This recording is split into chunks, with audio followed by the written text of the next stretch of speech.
ao encontro da sombra. O potencial oculto do lado escuro da natureza humana. Organizado por Connie Zweig e Jeremiah Abrams. Tradução Merli Scoss. Editora Cultrix. Canal Le Conde.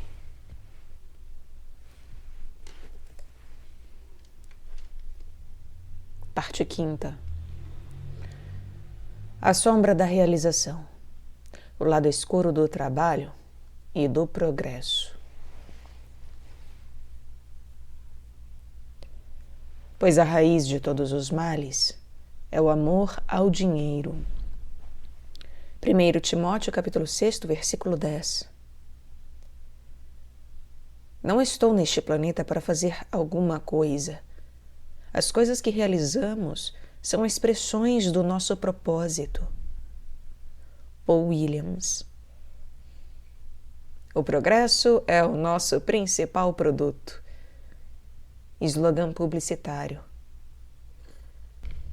Nossa tendência é exaltar o lado luminoso da indústria em detrimento do lado escuro da natureza, ou exaltar o lado luminoso da natureza em detrimento do lado escuro da indústria.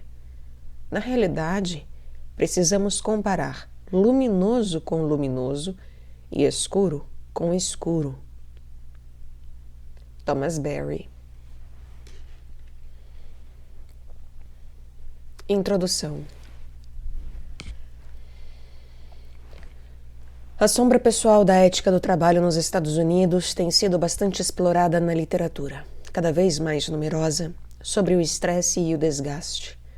A sombra coletiva ameaça-nos com a catástrofe ecológica.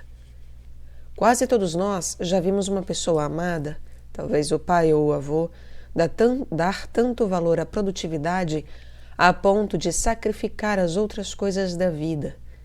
Qualquer que seja a tarefa, o trabalhador compulsivo dá seu sangue vital ao empreendimento, às vezes com o sonho de criar segurança para sua aposentadoria ou para seus descendentes, às vezes com o sonho de contribuir para um maior bem-estar geral, às vezes sem sonho algum, sendo apenas incapaz de viver para qualquer outro propósito, em qualquer outro ritmo.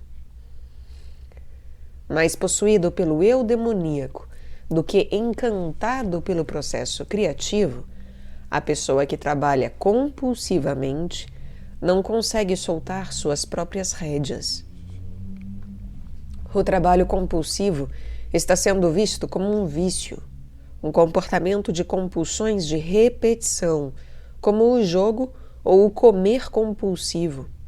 E em alguns casos, as organizações e seus líderes contam com esse vício, essa sombra do trabalho, e contribuem para criá-la pelo próprio modo como operam. Uma carga de trabalho insustentável, cotas de vendas irrealizáveis e almoços regados a martinis contribuem para o desequilíbrio violento do estilo de vida de todas as classes de trabalhadores norte-americanos.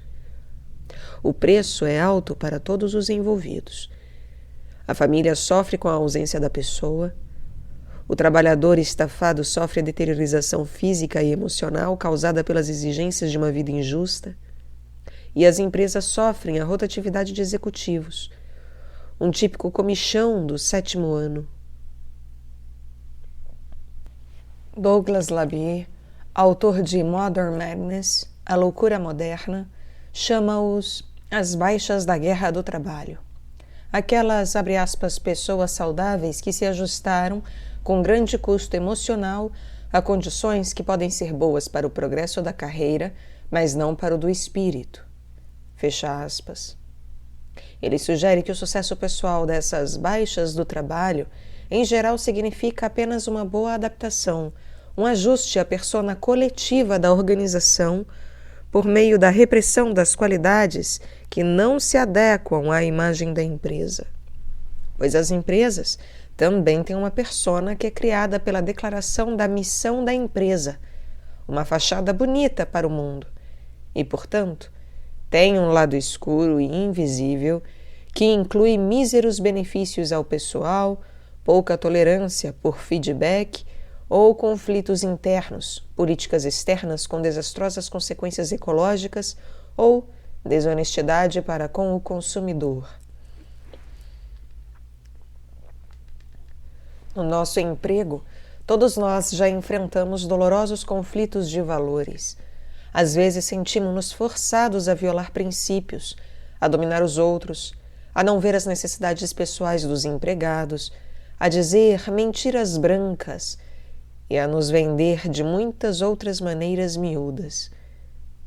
Esta anedota de advogado, referindo-se à pessoa que concorda em fazer um trato, mas ao mesmo tempo busca um meio de não cumpri-lo, bem poderia aplicar-se a qualquer outro profissional. O advogado queria tornar-se o número 1. Ele encontra o demônio que lhe oferece todo o dinheiro e poder que desejar, em troca de sua alma. O advogado responde: certo, mas qual é o macete?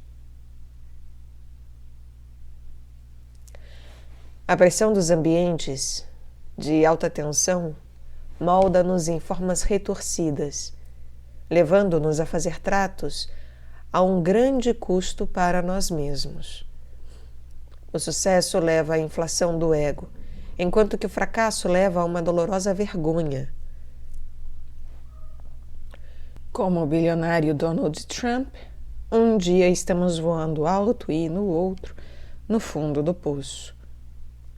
Em qualquer emprego, desenvolvemos certas habilidades e aptidões, enquanto deixamos outras na sombra. Quando cultivamos uma ambição extrovertida, uma personalidade forte e competitiva, como a do vendedor, do político ou do empresário, nossa introversão vai para a sombra. Esquecemos como florescer longe das luzes da ribalta, como receber os tesouros da solidão, como encontrar recursos ocultos dentro de nós. Por outro lado, quando desenvolvemos uma persona mais privada, como a do artista ou do escritor, nossa ambição e avidez podem ir para a sombra, para nunca emergir, ou um dia emergir de súbito, como um fantasma no armário. Todos nós já lemos, por exemplo, casos de empresários morais e íntegros que foram flagrados em algum negócio escuso, desviando fundos ou sonegando impostos. Deixar-se possuir pela sombra talvez seja o resultado da incapacidade de vê-la mais diretamente. Assim como a sombra às vezes se apodera de nós e nos faz dar esse giro de 180 graus, ela também pode se apoderar de um grupo ou de uma empresa. Os valores conservadores e materialistas da geração da depressão dos anos 30 levaram ao movimento da contracultura dos anos 60, que enfatizava a renúncia ao conformismo e ao materialismo, transformando em heróis aqueles que remavam contra a maré. Essa tendência, por sua vez, levou a um outro surto de materialismo, cujos sintomas vemos hoje à nossa volta. Essa oscilação de pêndulo ressurge agora de outra maneira. Enquanto a sombra da ambição pode ser vista no desgaste individual, a sombra cultural revela-se na extinção da espécie. Foi preciso uma catástrofe ecológica de impacto global para nos despertar para o lado escuro do crescimento econômico desenfreado e do avanço tecnológico ilimitado. Em The End of the Nature, O Fim da Natureza, Bill McBean sugere que deixamos de ser os senhores das nossas tecnologias. Abre aspas. Enquanto formos guiados pelo desejo de avanço material infinito, não há meios de estabelecer limites. Acho improvável que desenvolvamos a engenharia genética para erradicar as doenças e deixemos de usá-la para fabricar frangos perfeitamente habilitados. Fecha aspas.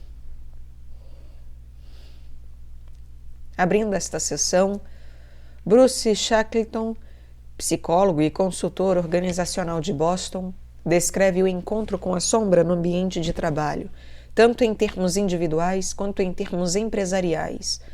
Ele explora o modo como as inter-relações entre as sombras individuais e empresariais podem ajudar ou dificultar a lucratividade.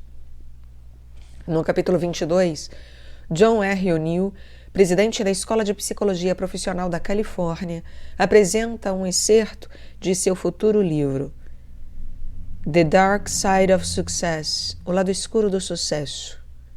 O'Neill, empresário e consultor, oferece-nos pistas para conseguirmos uma realização saudável, permanecendo cientes dos aspectos da sombra. Nas áreas não empresariais, cada profissão também tem o seu objetivo declarado, sua missão de ajudar ou de curar, bem como o seu lado oculto. No capítulo 23, o analista junguiano Adolf Guggenbühl-Craig explora ambos os lados das profissões de assistência, o médico heróico e o escandaloso charlatão, o padre divino e o falso profeta, o dedicado psicoterapeuta e o impostor ignorante.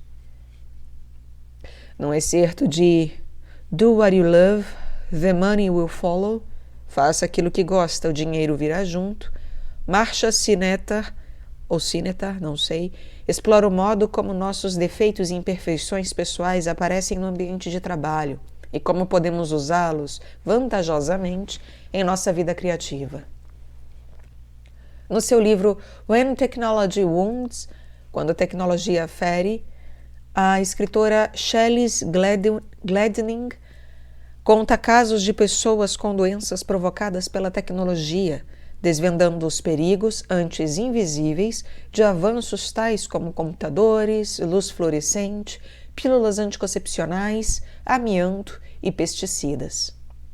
Neste excerto, ela questiona a ideia de progresso enquanto desenvolvimento tecnológico desenfreado e aconselha-nos a examinar com urgência seu custo em termos humanos. Peter Bishop, professor australiano, fecha esta sessão com a visão de uma terra una e seu lado da sombra, a morte. Seu artigo, originalmente publicado no jornal junguiano Spring, é uma ode às regiões selvagens da Terra enquanto vítimas do nosso incansável progresso. Parece que até mesmo nossas realizações, pessoais ou coletivas, têm o seu lado escuro. E o progresso desenfreado e irrefletido traz o caos em sua esteira.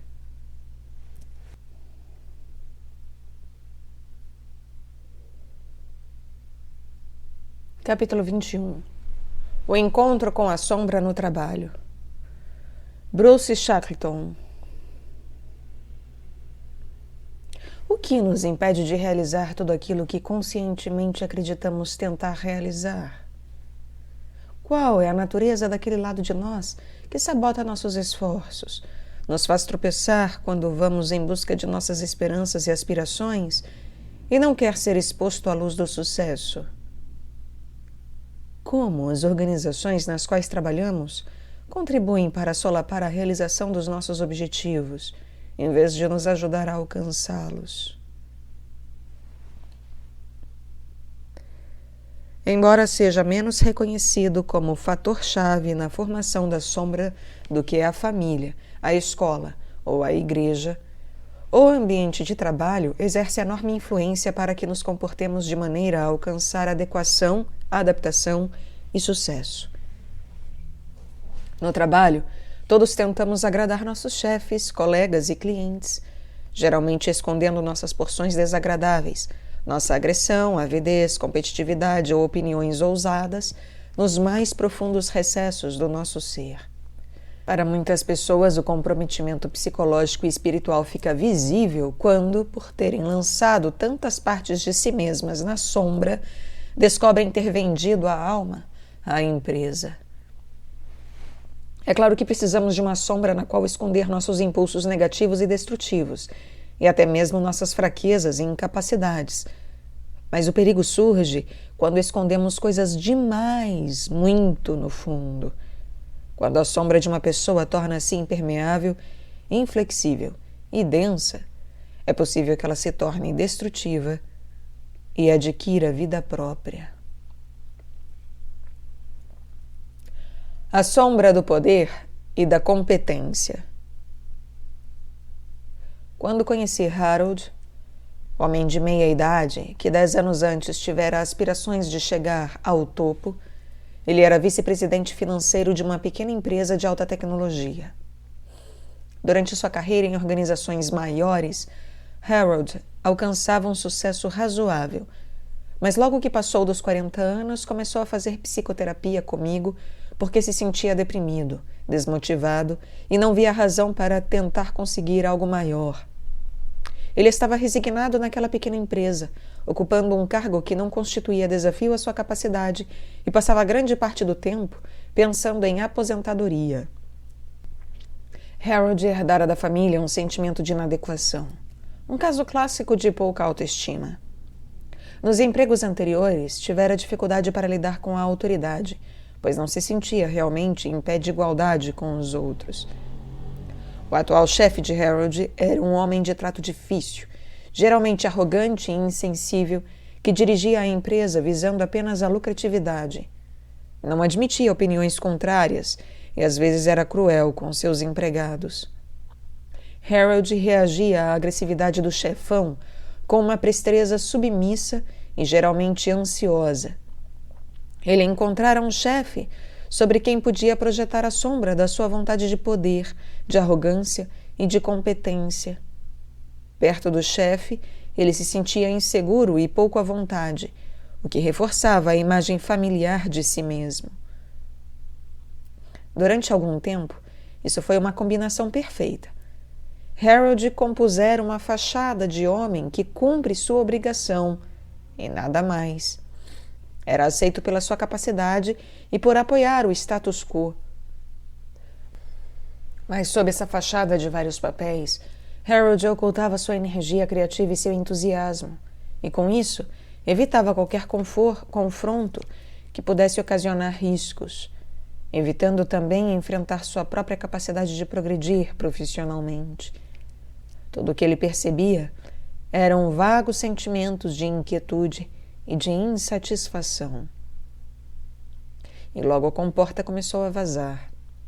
Embora fosse um homem ético e religioso, Harold começou a recorrer a pequenos desvios de dinheiro e a um comportamento passivo-agressivo, num esforço indireto para descarregar sua sensação de raiva, frustração e desprestígio. Seu comportamento o chocou, não se adequava à sua autoimagem de cidadão correto, e finalmente levou-o a olhar com mais profundidade o custo, em termos pessoais, do seu estilo de trabalho. O trabalho compulsivo e a sombra das organizações. Também encontramos a sombra no ambiente de trabalho quando as pessoas põem de lado suas necessidades pessoais de lazer, intimidade e vida familiar, tornando-se máquinas de trabalho em tempo integral.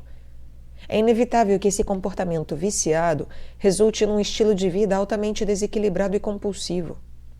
Como a maioria dos vícios, o trabalho compulsivo pode ter sua raiz nos padrões familiares.